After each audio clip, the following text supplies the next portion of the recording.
Eliam round about Elisha. Matthew chapter 19, verse 26.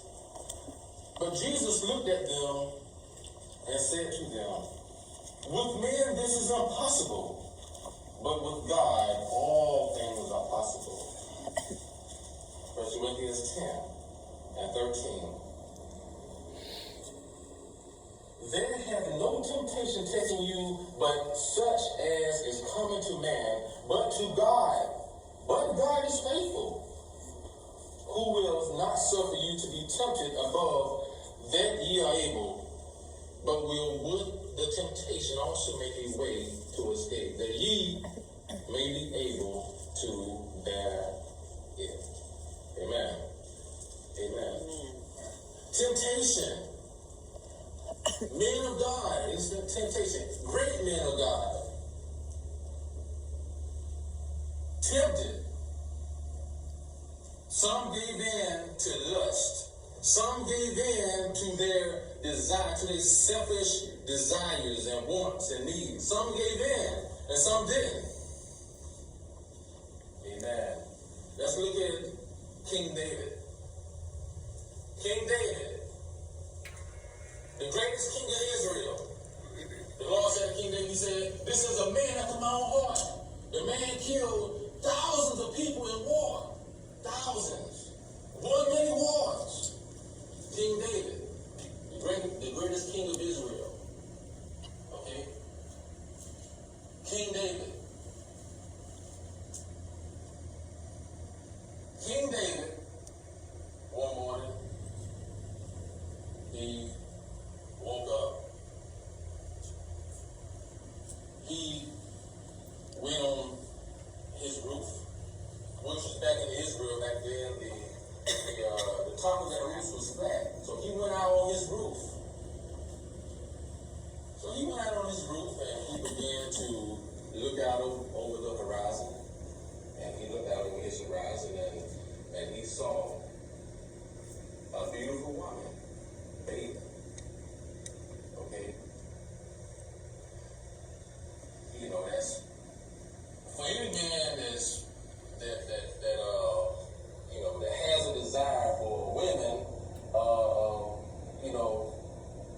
that would probably be tempted to him.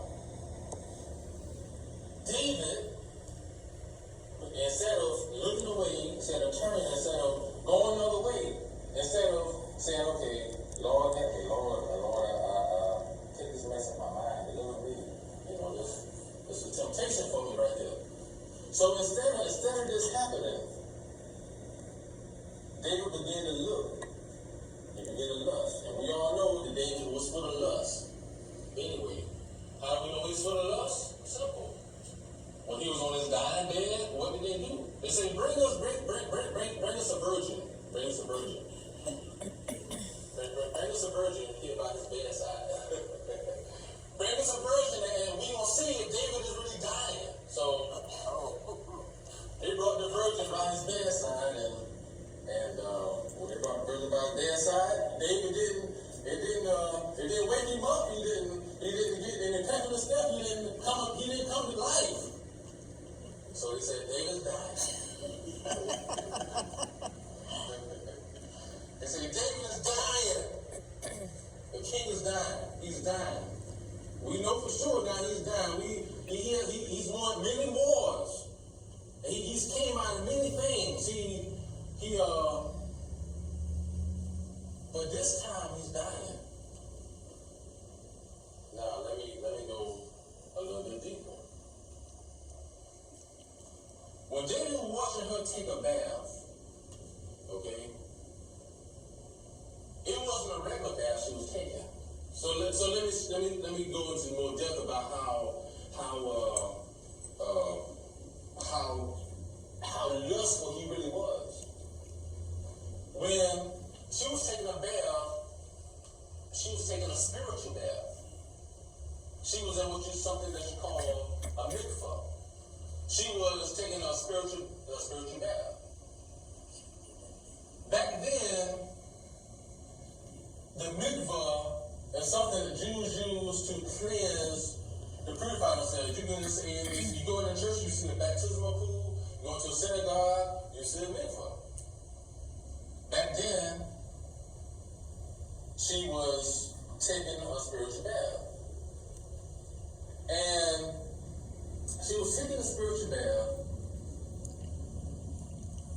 and David began to lust at her taking a spiritual bath in a mikvah. Some back then they were indoors, some were outdoors. Apparently she was outdoors. So he's looking at her taking. Can you imagine somebody in a baptismal pool and somebody is lusting after her taking a spiritual bath? After her menstrual cycle was over with, for Jewish women back then, and some probably do today, they take the spiritual bath to cleanse themselves. So that's what she was doing. But David decided this is an opportunity to lust after this woman. He had so much lust in him that he began to look at this woman.